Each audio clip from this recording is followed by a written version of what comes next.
Assalamualaikum anak-anak Indonesia yang hebat. Kembali lagi dengan saya Ibu Siti Nur Hijrianti. Nah, video kali ini saya akan menjelaskan materi bahasa Indonesia kelas 8 masih tentang puisi.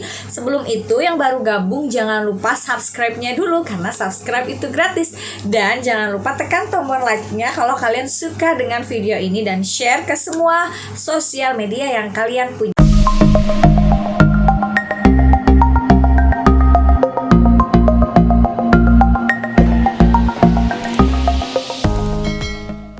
Oke, langsung aja kita ke tujuan pembelajaran di video kali ini ya. Nah, setelah mempelajari materi video kali ini, kalian sebagai siswa diharapkan mampu mengenali jenis-jenis puisi dan menelaah unsur-unsur batin puisi yang dibaca dan diperdengarkan. Itu dia tujuan pembelajarannya. Nah, di video sebelumnya kamu sudah mendalami beberapa puisi bukan? Ada Hujan Bulan Juni dan Serenada Hijau. Nah, dari isi puisi tersebut dapat disimpulkan bahwa memang jenis puisi itu bermacam-macam kan? Nah, maka dari itu di sini saya akan menjelaskan jenis-jenis dari puisi. Jenis-jenis dari puisi itu ada 3. Yang pertama puisi naratif, yang kedua puisi lirik, dan yang ketiga puisi deskriptif. Baik, saya akan menjelaskan puisi naratif. Ya, kita ke puisi naratif. Puisi naratif adalah puisi yang isinya mengungkapkan cerita dan penjelasan penyair. Nah, puisi naratif ini dibagi menjadi 2, ada balada dan ada romansa. Balada adalah puisi yang berisi cerita tentang orang-orang perkasa dan tokoh-tokoh pujaan. Contohnya balada orang-orang tercinta. Nah, itu yang disebut puisi balada. Sedangkan puisi romansa, sudah tahu ya kalian romansa itu apa? Puisi yang menggunakan bahasa romantik atau isinya adalah kisah percintaan. Nah, puisi ini sudah banyak sekali dibuat oleh para penyair. Bahasa di dalamnya itu bahasa-bahasa romantis atau mesra. Kemudian yang kedua yaitu puisi lirik. Kenapa dinamakan puisi lirik? Karena dari tiap liriknya saja puisi ini mengandung makna yang sangat dalam. Nah, puisi lirik ini dibagi menjadi 3 jenis. Ada elegi, serenada, dan ode. Kita ke elegi dulu ya. Puisi elegi adalah puisi yang di dalamnya berisi duka cita. Jadi setiap liriknya ini mengandung duka cita. Contohnya puisi elegi Jakarta karya Asrul Sani. Nah, di dalamnya penyair mengungkapkan kedukaan yang sangat dalam yang terjadi di kota Jakarta. Kemudian, nah selanjutnya adalah puisi serenada. Dari kata serenada dulu. Serenada adalah nyanyian yang tepat dinyanyikan ketika waktu senja.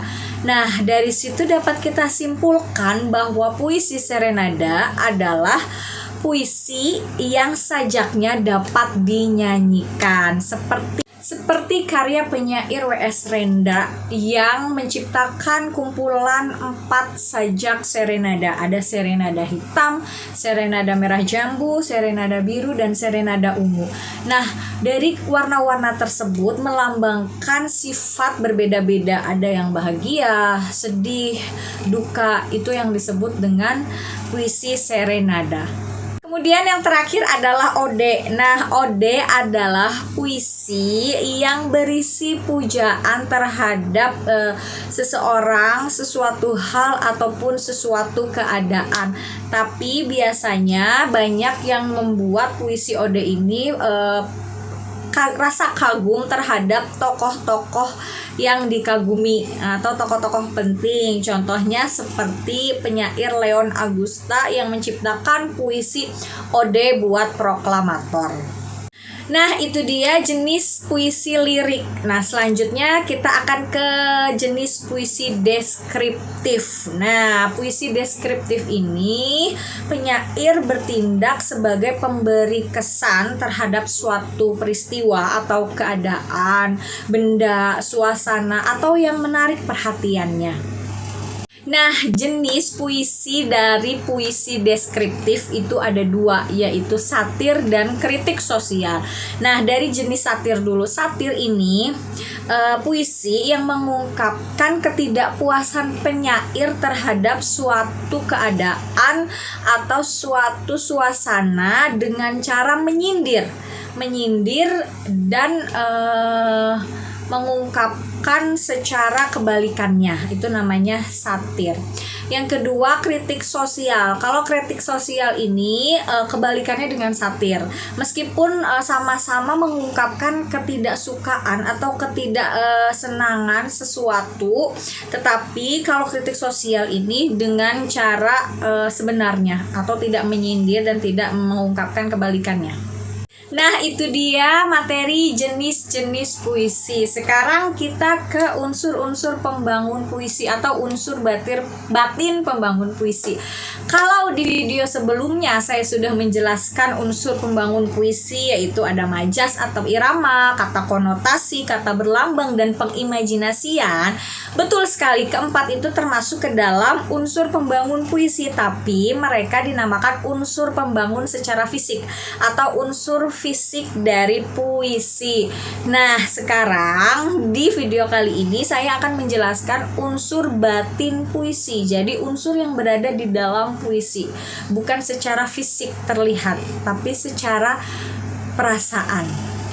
Unsur batin ini benar-benar unsur yang tersembunyi dari unsur fisik puisi.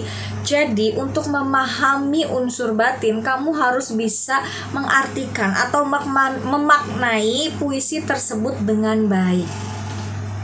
Nah, apa saja unsur batin dari puisi? Unsur batin puisi yaitu meliputi 4. Yang pertama tema, yang kedua amanat, yang ketiga perasaan penyair, dan yang keempat nada atau sikap penyair terhadap pembaca. Kita ke tema terlebih dahulu. Tema adalah pokok persoalan yang akan diungkapkan oleh penyair. Nah, pokok persoalan ini sangat mendesak rasa atau jiwa penyair, sehingga tema menjadi landasan utama dalam puisi. Nah, jika pokok pikiran yang sangat mendesak kuat itu adalah rasa kasihan, rasa kasih sayang, rasa cinta, berarti tema tersebut adalah percintaan atau temanya kasih sayang. Jika pikiran yang ada dalam penyair itu yang lebih kuat menonjolnya itu rasa keagamaan atau rasa ketuhanan, berarti tema dari puisi tersebut adalah ketuhanan.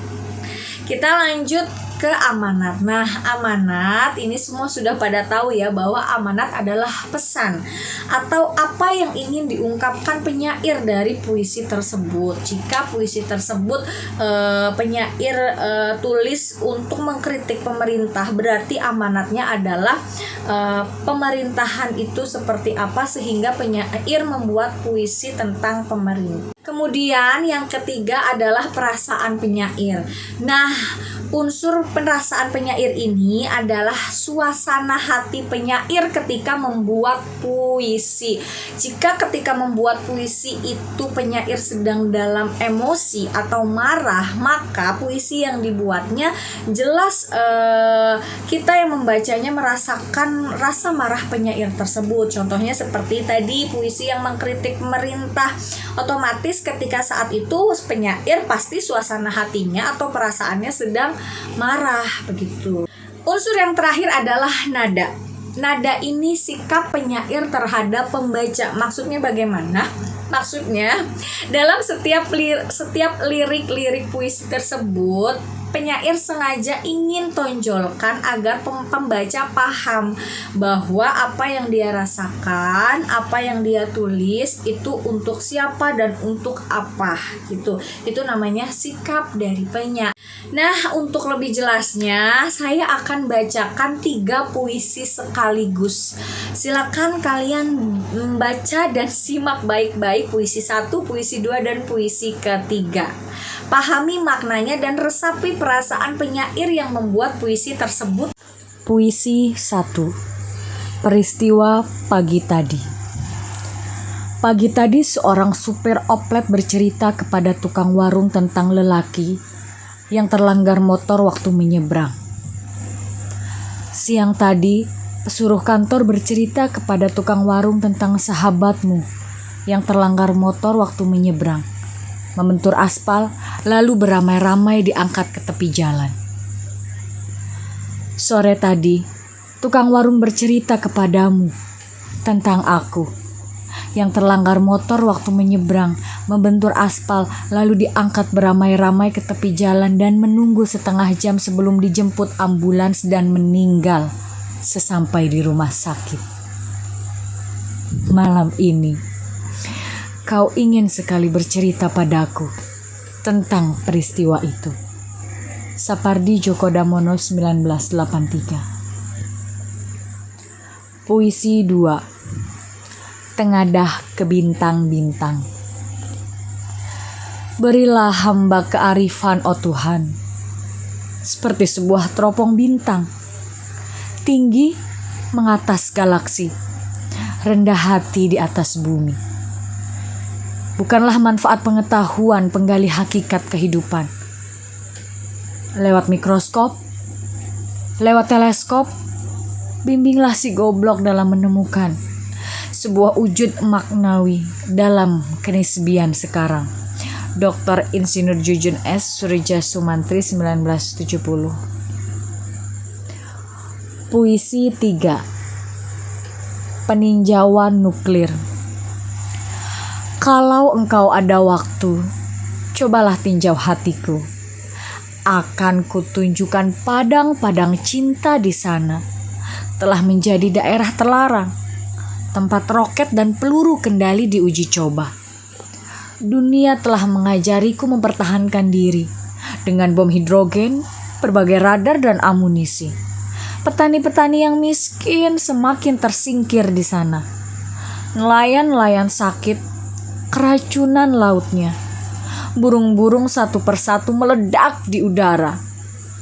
Di hatiku air jadi mahal. Cinta harus diimpor. Perundingan macet dan kemarau terlalu panjang.